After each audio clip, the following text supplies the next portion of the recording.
চলো আজকে পদ্মবিলের পাশে একটি নৌকার দৃশ্য প্রিন্টিং করা যাক। প্রথমেই আমি আকাশের কাজ করেছি, আর এটি আমি অফ ক্যামেরাতে করেছি কারণ আকাশের আর মেঘের কাজ নিয়ে আমার পেজে অনেক ভিডিওতে বলা আছে, তাই আর নতুন করে বললাম না। পানির কালারের জন্য আমি ইউজ করেছি ব্লু, হোয়াইট আর ব্ল্যাক কালার।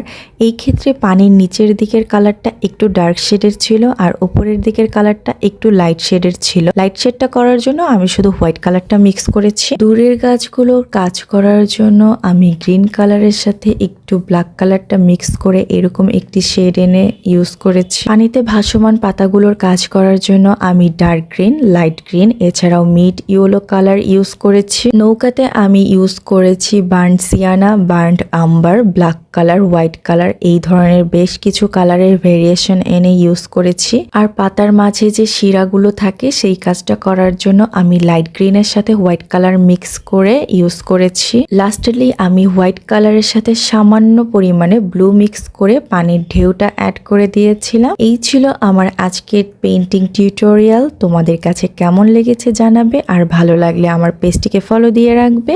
আল্লাহ হাফেজ।